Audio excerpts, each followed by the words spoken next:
The morning sun was barely up when David pulled into the parking lot of Premier Auto Gallery. He sat in his old Honda for a moment, just looking at the building. This place was finally his. After 6 months of negotiations, mountains of paperwork, and more coffee-fueled nights than he could count, he'd done it. He owned a luxury car dealership. David checked himself in the rearview mirror. Jeans, a comfortable jacket, sneakers, nothing fancy. That was intentional. Before announcing himself as the new owner, he wanted to see how things really worked here. You learn a lot about a business by watching when people don't know who you are. He stepped out of his car and walked toward the gleaming showroom. Through the massive glass windows, he could see rows of beautiful cars. Mercedes, BMW, Audi. The kind of vehicles he'd dreamed about selling since he was a kid, hanging around his uncle's small used car lot. A small bell chimed as David pushed through the door. The showroom was impressive. Polished floors, soft lighting, the smell of leather and new car scent in the air. 3 salespeople stood near the back, talking and laughing about something. They glanced his way. Then they went right back to their conversation. David walked slowly past a silver BMW. He ran his hand along the hood, admiring the craftsmanship. Beautiful machine. From the corner of his eye, he noticed the salespeople looking at him again, whispering, but nobody came over. He moved to a black Mercedes sedan. The price tag read $85,000. David pulled out his phone to check some specs he'd researched earlier. Still, nobody approached. 10 minutes passed, then 15. David watched as an older couple walked in. Within seconds, 2 salespeople rushed over to help them. Friendly smiles, handshakes, the whole routine. David stood there, invisible. Finally, a young guy in his 20s wandered over. His name tag said Brett. He had his hands in his pockets and wore an expression like he'd rather be anywhere else. "Can I help you find something?" Brett asked, but his tone suggested he didn't really want to. "Just looking around," David said pleasantly. "Beautiful inventory you've got here." Brett nodded slowly. "Yeah, well, these are pretty high-end vehicles. Are you maybe looking for something more budget-friendly? There's a used car lot about 2 miles down the road. They might have something in your range." David smiled, though it didn't quite reach his eyes. "I'm fine right here, thanks." Brett shrugged and walked away. David took a deep breath. "Stay calm," he told himself. "Just observe. This is exactly why you came." He continued walking through the showroom, stopping at a gorgeous Mercedes S-Class. Cream leather interior, every tech feature imaginable. This was the kind of car that represented success. David bent down to look at the interior details. That's when he heard the footsteps. Quick, deliberate, someone with purpose. "Excuse me." The voice was sharp, authoritative. David looked up to see a man in his late 40s wearing an expensive suit and an expression that could freeze water. His name tag identified him as Derek Callahan, store manager. "Can I help you?" David asked politely. "I think you're in the wrong place," Derek said, not quite making eye contact. "These vehicles aren't really in your price range. Like my associate mentioned, there's a used car lot down the street. They specialize in more affordable options." David stood up straight, meeting Derek's gaze. "I'm interested in looking at what you have here." Derek's jaw tightened. "Sir, I've been in this business for 15 years. I can tell when someone is a serious buyer and when someone is just browsing. These cars start at $70,000. I'm trying to save you time." "That's thoughtful," David said calmly. "But I'm quite capable of deciding how to spend my time." A few other customers had stopped to watch the exchange. The showroom suddenly felt very quiet. Derek stepped closer, lowering his voice, but not really. "Look, I don't know what you're doing here, but this is a professional establishment. We cater to a certain clientele. If you're not here to make a purchase, I'm going to have to ask you to leave." "I'd like to speak with the owner," David said. Derek actually laughed. "The owner doesn't meet with every person who wanders in off the street. Now please leave before I call security." David pulled out his phone and started taking pictures of the showroom. He wanted to document everything about this place, the layout, the lighting, how things were organized. "What do you think you're doing?" Derek's voice went up a notch. "You can't take pictures in here." "Security." He waved frantically toward the back office. A security guard emerged. A middle-aged man named James who looked deeply uncomfortable with the situation. He approached slowly. "Is there a problem?" James asked quietly. "This man is refusing to leave," Derek announced loudly enough for everyone to hear. "I've asked him politely multiple times. He's taking unauthorized photos. I think he's casing the place. David looked at James. I'm just looking at cars. That's not a crime. James seemed caught between his job and his conscience. Sir, if the manager is asking you to leave. This is unbelievable, David said, shaking his head. But he wasn't angry. He was disappointed. And he was taking mental notes of everything. Let me make this simple, Derek said, crossing his arms. Some people need to understand their place. This dealership has standards. We don't just let anyone walk in and waste our time. A woman near the front gasped. That's completely inappropriate, she said to Derek. Ma'am, I'm handling this, Derek shot back. I'm protecting this business and our legitimate customers. David walked slowly toward the exit. Every eye in the showroom was on him. At the door, he turned back and looked directly at Derek. Mr. Callahan, he said quietly, I'll be seeing you very soon. Very soon. There was something in David's voice, something in his eyes that should have given Derek pause. But Derek was too full of himself, too certain of his authority to recognize the warning. Yeah, Derek muttered as David left. Don't come back. As David walked to his car, he pulled out his phone. He had calls to make. Tomorrow was going to be very interesting. Tomorrow, Derek Callahan would learn exactly who he'd just thrown out of his dealership. Or rather, who he'd thrown out of David's dealership. David smiled to himself as he started his Honda. Sometimes, he thought, people judge a book by its cover and never realize they're holding a bestseller. David sat in his car for a moment, hands on the steering wheel. His heart was racing, but not from anger, from anticipation. He'd seen enough. More than enough, actually. He pulled out his phone and made a call. Patricia, it's David. Yeah, I just left the dealership. We need to talk about tomorrow morning. He paused, listening. Trust me, you're going to want to be there. 10 o'clock sharp, and bring the legal team. Back inside the showroom, Derek was feeling pretty good about himself. He straightened his tie and walked back to his office like he'd just won a championship. Two of his salespeople, Brett and another guy named Kyle, followed him. Good job, boss, Kyle said. Can't let just anyone waste our time, right? Derek nodded, settling into his leather chair. Exactly. You've got to protect the brand. That's what separates premium dealerships from the rest. We maintain standards here. But not everyone was celebrating. In the finance office, a woman named Rita sat at her desk, staring at her computer screen without really seeing it. She'd watched the whole thing, and it made her sick. Rita had worked at Premier Auto Gallery for 7 years. She'd seen Derek treat people differently before. The way he'd light up when someone in a suit walked in, but barely acknowledge someone in casual clothes. The way he'd make assumptions about people based on how they looked, where they came from, what they drove. She'd wanted to say something so many times. But bills needed to be paid. Her daughter was in college. Jobs weren't easy to find. So Rita had stayed quiet, swallowed her discomfort, and told herself it wasn't her problem. But today felt different. Today felt worse. You okay? Her coworker, Tom, rolled his chair over. You look upset. That whole situation with that customer, Rita said quietly. That wasn't right. Tom glanced toward Derek's office and lowered his voice. Yeah, Derek was pretty harsh. But you know how he is. He thinks he's protecting the business. From what? A guy looking at cars? Tom shrugged. Look, I don't make the rules. I just process the paperwork, Rita wanted to scream. When did everyone become so okay with being bystanders? Meanwhile, Derek was going through his daily routine like nothing had happened. He checked the sales numbers, made some calls, reviewed the inventory. Around lunchtime, he gathered the sales team for a meeting. All right, people, listen up, Derek said, standing at the front of the conference room. We had a situation this morning that I want to address. Sometimes people come in here who aren't serious buyers. They're testing us, wasting time, maybe even scoping the place out for who knows what. Brett nodded enthusiastically. Like that guy this morning? Exactly, Derek continued. And we can't be afraid to maintain our standards. This is a luxury dealership. Not everyone belongs here, and that's just reality. We cater to successful people, professionals, people who appreciate quality. A few people shifted uncomfortably in their seats, but nobody spoke up. If you see someone who clearly doesn't fit our customer profile, use your judgment. Be polite, but direct them elsewhere. We don't have time for tire kickers. Derek looked around the room. Any questions? Silence. Good. Now let's get back out there and sell some cars. As everyone filed out, Rita stayed behind. Her stomach was in knots.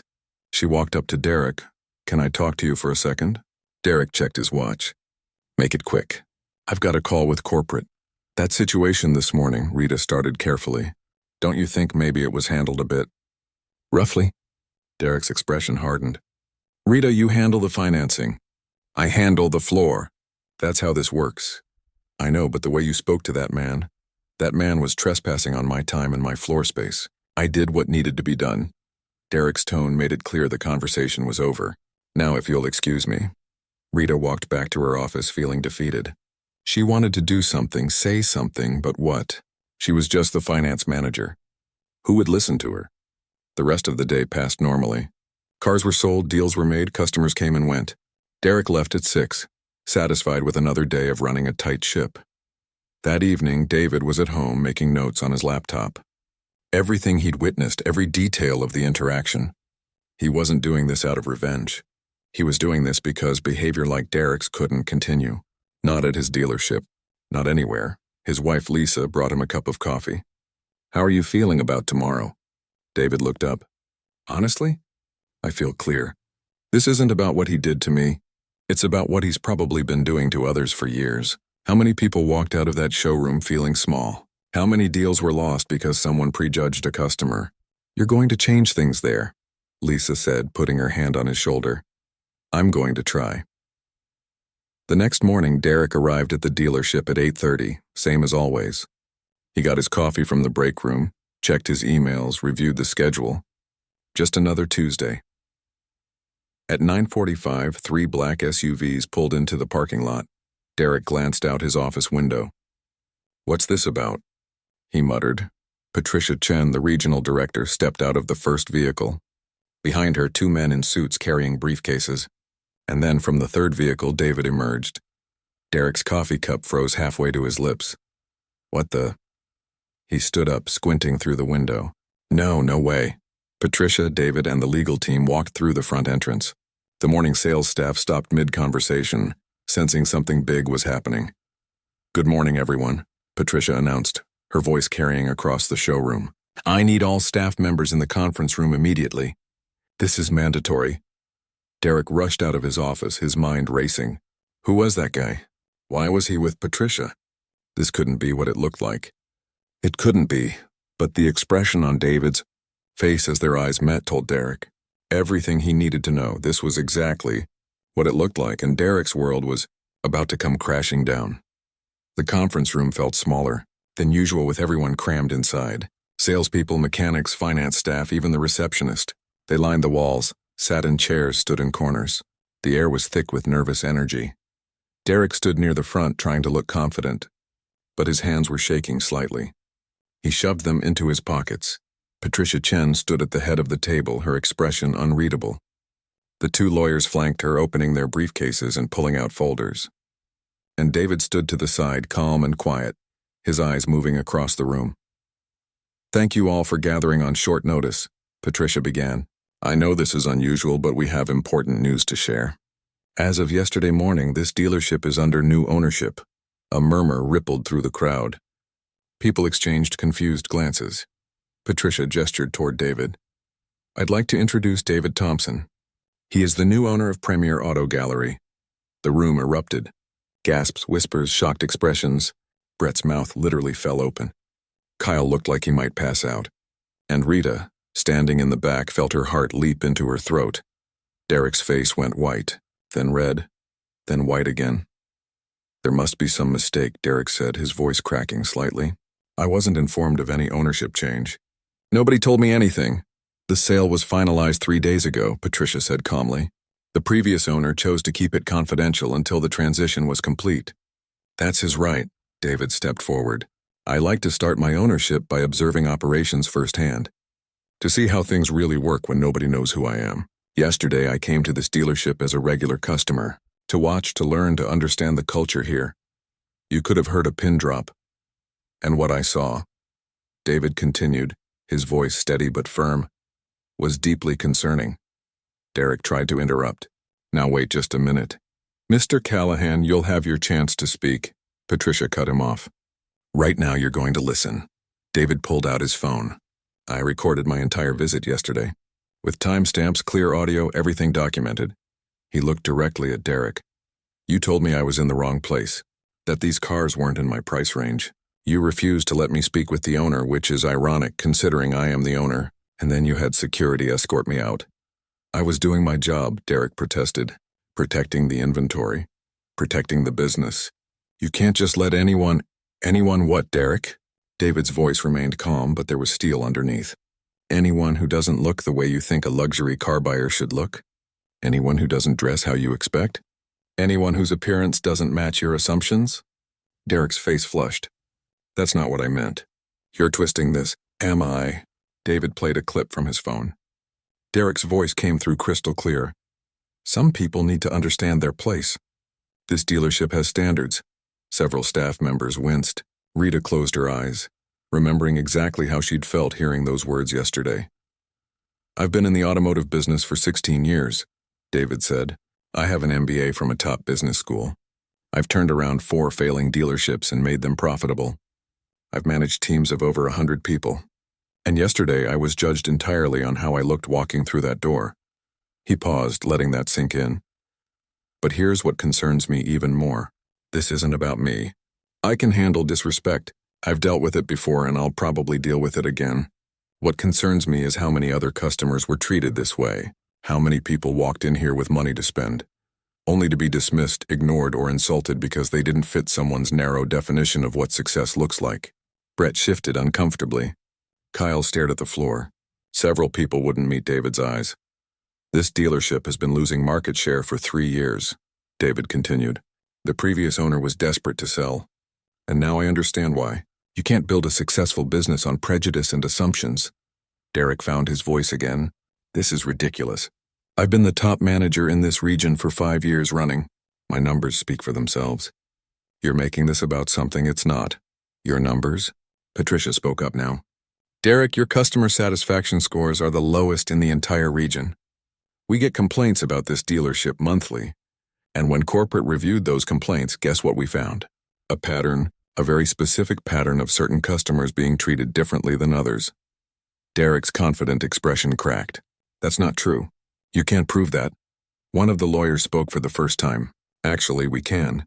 We've documented 17 formal complaints in the past 2 years, all of them describing similar experiences. Being ignored, being directed to other dealerships, being treated with suspicion or hostility. And when we looked at the demographics of those complaints, the pattern became very clear. The room was silent now. Everyone understood what was being said without it being spelled out. David looked around at the staff. I want to be clear about something. This isn't about blame for everyone in this room. Toxic leadership creates an environment where good people feel like they can't speak up, where they have to go along to get along, where they witness things that make them uncomfortable, but they stay silent because they need their jobs. Rita felt tears prick her eyes. He was talking about her, about all of them. But that environment ends today, David said firmly, because I won't tolerate it. Not in my business, not under my name. Derek made one last attempt. You can't fire me over this. I'll sue. I'll take this to every lawyer in the state. This is wrongful termination. Patricia opened one of the folders. Derek Callahan, your employment with Premier Auto Gallery is terminated effective immediately. For cause, specifically for violation of company anti-discrimination policy, for creating a hostile environment, and for damaging the company's reputation and business prospects. This is insane. Derek's voice rose. You're ruining my career over nothing. Over being cautious. Over protecting the business. You weren't protecting anything, David said quietly. You were damaging it. And more importantly, you were damaging people. Patricia nodded to James, the security guard who'd been standing quietly in the corner. Please escort Mr. Callahan off the premises. He has 30 minutes to collect his personal belongings from his office. Derek looked around the room, searching for support, for someone to defend him. But people looked away, some out of fear, some out of relief, some out of shame for not speaking up sooner. As James led Derek toward the door, Derek turned back one last time. You'll regret this. All of you. No, David said. I don't think we will. The door closed behind Derek, and for a long moment nobody moved. The weight of what just happened hung in the air like smoke. Then David took a deep breath and looked at his new team. Okay, he said. Now let's talk about how we're going to fix this place. The conference room stayed quiet for what felt like forever. People didn't know whether to feel relieved, scared, or both. David stood at the front, giving everyone a moment to process what just happened. Finally, he spoke. "I know that was intense, and I know some of you are probably worried about your jobs right now." He looked around the room, making eye contact with different people. "So let me be straight with you. I'm not here to fire everyone and start over. I'm here to build something better." A few shoulders relaxed slightly. "But I need honesty," David continued. "This dealership has problems, big ones, and fixing them starts with everyone in this room admitting that things need to change." Rita, still standing in the back, raised her hand tentatively. David nodded at her. "I saw what happened yesterday," she said, her voice shaky at first but getting stronger. "And I didn't say anything. I should have. I've worked here 7 years and I've seen things that made me uncomfortable before. But I stayed quiet because I was scared. Scared of losing my job, scared of making waves. And I'm sorry." David's expression softened. "What's your name?" "Rita, I'm the finance manager." "Rita, thank you for your honesty. That took courage." He addressed the whole room again. "Look, I get it. When you're working under someone who creates fear, speaking up feels impossible. That's not your fault. But going forward, things are different. I want people who will tell me the truth even when it's uncomfortable." Tom, Rita's coworker, spoke up. "So what happens now? What changes?" "A lot," David said. "First, everyone here is going to go through training. Real training, not just watching a video and checking a box.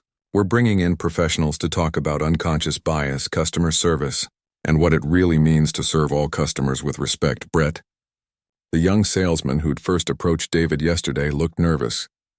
"Are we all going to get fired eventually?" "That depends on you," David said honestly. "If you're willing to learn and grow, you've got a place here. If you're not, then no, you don't. I'm not interested in forcing anyone to stay who doesn't want to be part of what we're building." Kyle, standing next to Brett, cleared his throat. "Can I ask something? Why'd you come in like that yesterday? Like, why not just announce yourself as the owner from the start?" "Because I wanted to see the truth," David explained. "When people know the boss is watching, they act differently. They're on their best behavior. But when they think nobody important is paying attention, that's when you see who they really are. That's when you see what the culture actually is." He let that sink in for a moment. "And honestly, what I saw wasn't entirely bad. James, the security guard, he treated me with respect even when Derek was pressuring him to throw me out. That tells me something about his character." David looked at James, who stood a bit straighter. "That's the kind of person I want representing this business." James nodded, looking genuinely moved. Patricia stepped forward. "David and I will be working closely over the next few weeks to implement changes. There will be new policies, new procedures, new expectations. Some of you might find this adjustment difficult. If you decide this isn't the right fit for you, we'll handle your departure professionally. But if you stay, we expect your full commitment." Over the next hour, David outlined his vision: new hiring practices focused on diverse perspectives, partnership with community organizations, financial literacy workshops for first-time car buyers, fair financing options that didn't prey on people who were desperate. "Cars aren't just transportation," David said. "For a lot of people, a reliable car means getting to work, getting their kids to school, building a better life. And if we're only serving rich people who can pay cash, we're missing the whole point of what this business could be." Some people nodded enthusiastically. Others looked skeptical. A few looked downright uncomfortable. By lunchtime, 2 salespeople had quit. Kyle and another guy named Frank. They didn't make a scene, just quietly said this wasn't for them and left. David didn't try to stop them. "Better to know now," he told Rita, who'd stayed behind after everyone else left. "I want to help," Rita said suddenly. "With the changes, I mean. I know I didn't speak up before, but I want to make it right." David studied her for a moment. "Tell me something, Rita. What would you do differently if you were running this place?" Rita thought about it. "I'd make sure the finance office wasn't just about maximizing profit. Some of the deals we've pushed on people, the interest rates we've charged, they're legal, but they're not right. People trust us to be fair, and we haven't always been." "You're promoted," David said. Rita blinked. "What? Assistant manager? You'll work directly with me on rebuilding this place. Sound good?" Yes, absolutely." Over the next few weeks, the dealership transformed. New staff came in, people from different backgrounds with fresh perspectives. The showroom got a makeover, warmer and more welcoming. Music played softly. Coffee and snacks were available for everyone, not just customers who looked like they had money. James, the security guard, got a raise and a new title, Customer Care Coordinator. His job wasn't just security anymore. It was making sure every person who walked through that door felt welcome. The old sales tactics were out. No more pressure, no more tricks, no more judging people by appearance. Train your team to listen, David insisted. Find out what people need. Help them get it. The sales will follow. Not everyone in town was happy about the changes. Some of Derek's old customers stopped coming, complaining that the dealership had lost its prestige. A few negative reviews appeared online, saying David was turning a luxury dealership into a regular car lot. But something else happened too. New customers started showing up. People who'd driven past this dealership for years assuming it wasn't for them. Young families, first-generation college graduates buying their first new car, small business owners looking to upgrade their fleet. And the word spread. There's this dealership across town, people said. They treat you right. They don't judge you. They actually listen. 3 months in, Rita knocked on David's office door. You need to see this month's numbers.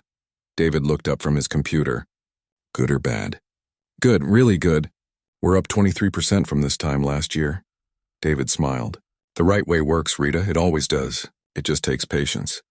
That evening, as David was locking up, a car pulled into the lot. An older model sedan, paint faded, one hubcap missing.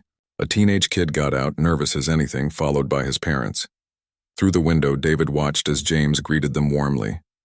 Shook hands, held the door open. The kid's face lit up as he walked into the showroom, his parents beside him. David didn't go out to help.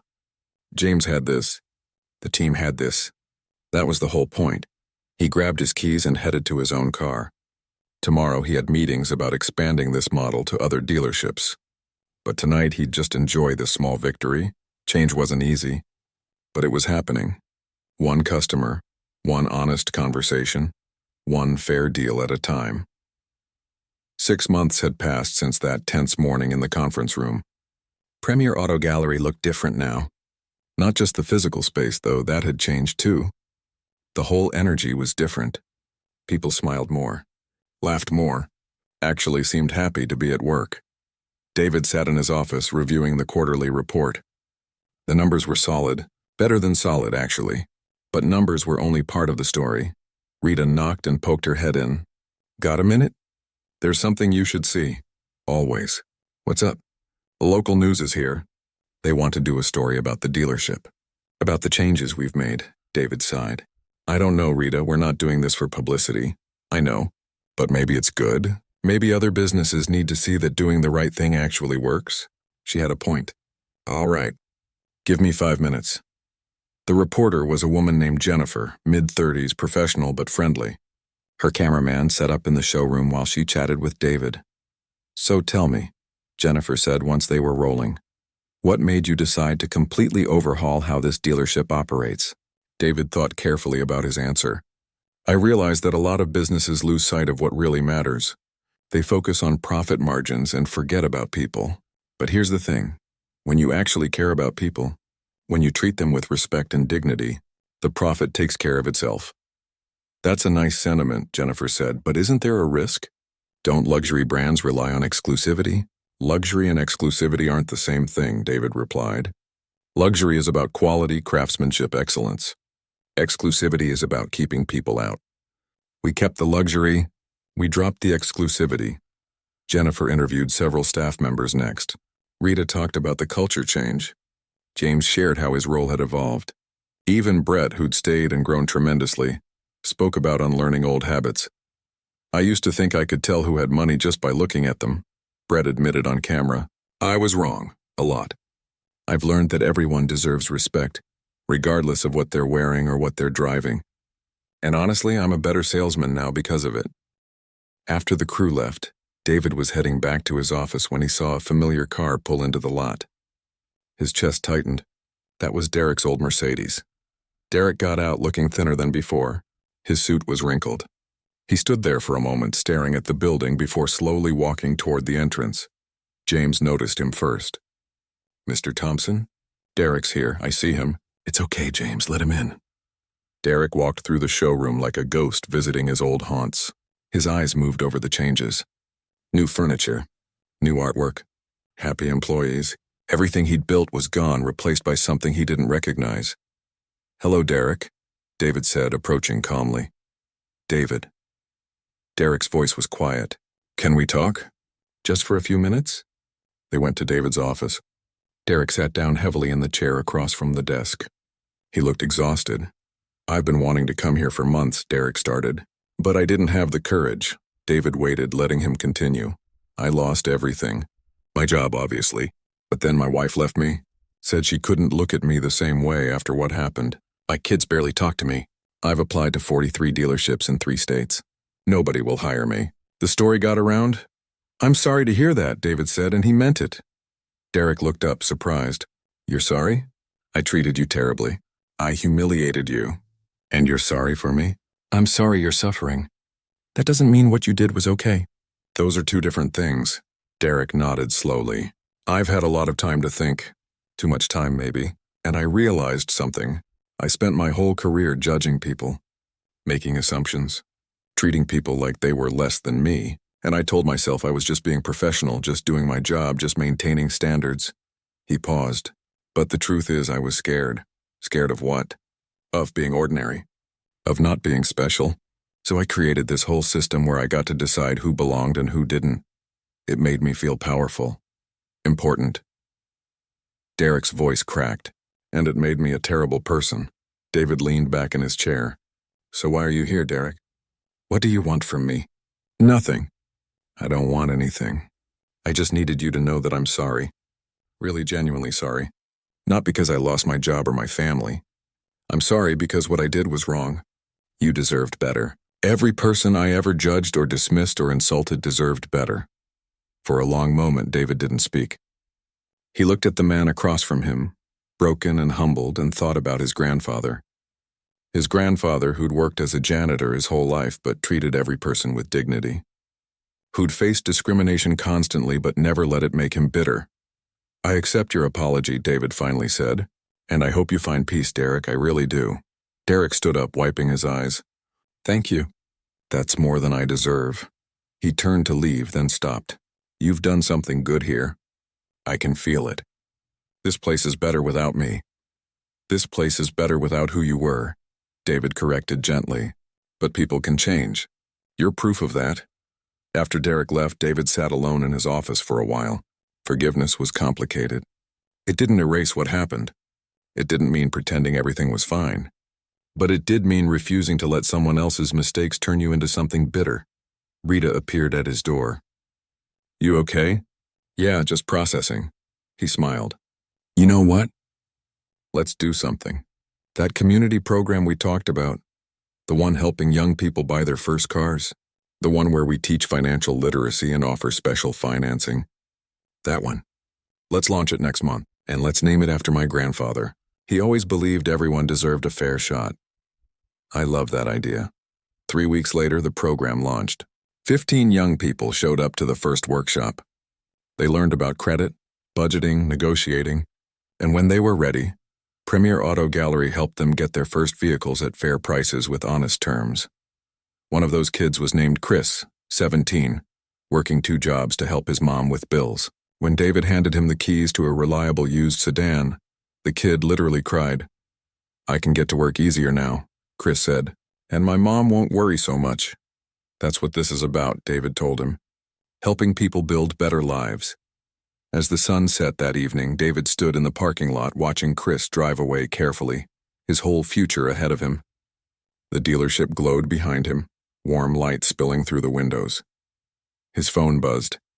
A text from Lisa. "How was your day?" He smiled and typed back, "Good, really good. Changed some lives today." And that, David thought, was what success actually looked like. Not the fanciest cars or the highest profit margins. Not keeping people out or making them feel small. Success was opening doors, creating opportunities, treating every human being like they mattered. Because they did. They always had. It just took some people longer to figure that out. David walked back inside, ready for whatever tomorrow would bring. The work of building something better never really ended. But that was okay.